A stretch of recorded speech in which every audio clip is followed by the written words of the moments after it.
La dernière place. 지구상에서 가장 쉽게 준동사를 가르쳐 드리겠습니다. 어미 그 자체가 바로 준동사라고 말할 수 있습니다.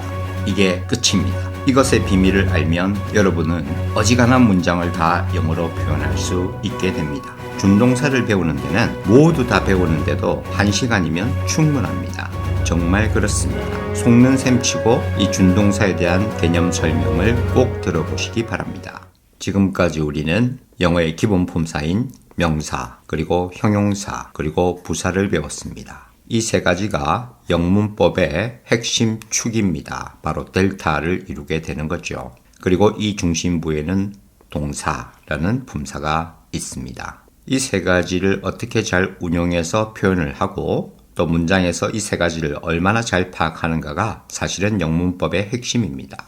동사가 문장의 이러한 핵심 축, 뼈대를 구성하고 그 핵심 뼈대의 자리에 바로 명사가 속의 자리에 들어가서 자리를 딱 잡고 있으면 이 속을 수식하는 형용사가 들러붙고 그 다음에 또 필요하다면 부사인 떨거지가 이 형용사를 수식하거나 동사를 수식하거나 문장을 수식하는 형태로 자리 잡게 되지요.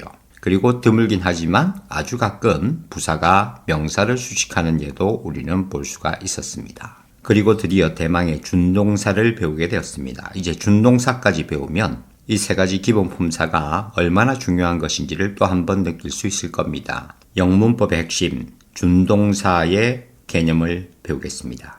영문법을 배울 때 가장 많은 시간을 허비하는 곳이 이 준동사 편이에요. 오른쪽에 나와 있는 것처럼 준동사란 동사에 준하는 말입니다.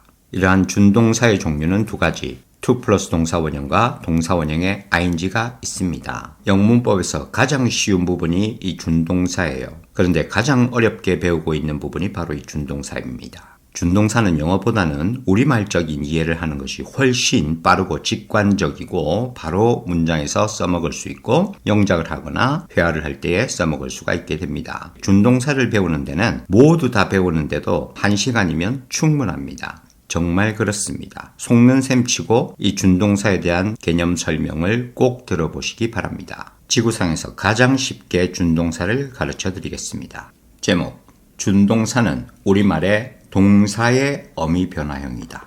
간단히 말해 어미 그 자체가 바로 준동사라고 말할 수 있습니다.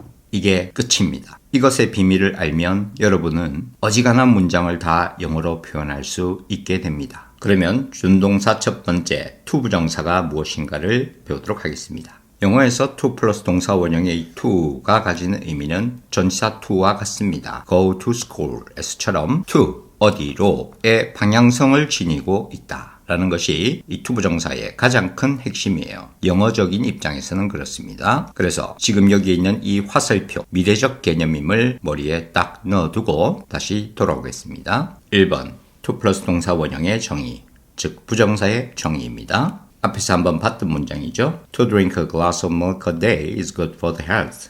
자, 첫 번째 문장에서 to drink 해석은 마시는 것 이렇게 된다고 했죠. 두 번째 문장 give me something to drink 에서는 마실 어떤 것을 주세요 라고 한다고 했습니다. 세 번째 he went to the well to drink some water. 그는 우물에 갔다 물을 마시기 위해 우물에 갔다 라고 해석하면 되겠습니다. 여기서 우리말에 집중을 해봅니다. 오른쪽 우리말 마시다 라는 것의 품사는 동사입니다. 이 마시다 라는 것은 기본형이죠. 이 형태가 각 문장에서 어떻게 바뀌어서 쓰이고 있나를 집중해서 봅니다. 첫 번째 마시는 것이었어요. 혹은 마시기 이렇게 해석해도 됩니다. 두 번째 문장에서는 마실, 세 번째 문장에서는 마시러 혹은 마시기 위해서 이렇게 해석을 했었습니다. 우리말에서 생긴 변화를 보세요.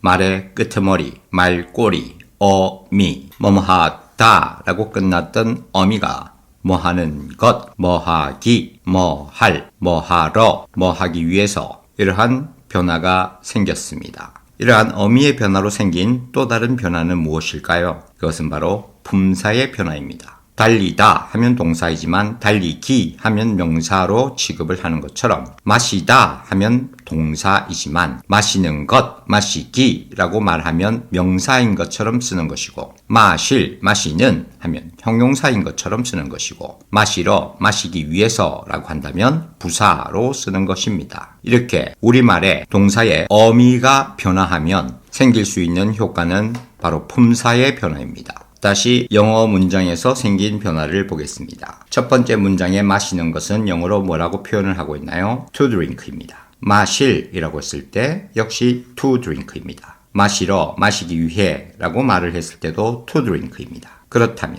우리말에서는 어미가 바뀌었는데 영어에서 일어난 변화는 고작 to가 붙은 것입니다. 그래서 영어에서는 바로 이 to가 우리말의 어미의 변화를 준 것이다. 그리고 품사를 변화시킨 것이다. 라는 것을 알 수가 있습니다. 이렇게 동사를 가지고 와서 그 동사 원형에 to를 붙여준 자체가 바로 어미의 변화를 가져왔죠. 그리고는 마치 명사인 것처럼 형용사인 것처럼 부사인 것처럼 쓸 수 있게 만들어줬다는 걸 알 수가 있습니다. 그래서 우리가 배운 대로 바로 명사, 형용사, 부사라는 이 세 가지 델타의 기본 품사 역할을 하고 있음을 알 수가 있죠. 역할은 똑같습니다. 쏙의 자리에 있으면 명사로 쓰인 것이고 명사를 수식하는 자리에 있으면 형용사로 쓰인 것이고 명사 이외의 것을 수식하는 것의 자리에 있으면은 부사로 쓰였다고 보면 끝인 겁니다. 그게 바로 부정사의 명사적 용법, 형용사적 용법, 부사적 용법인 것입니다. 너무 쉽죠?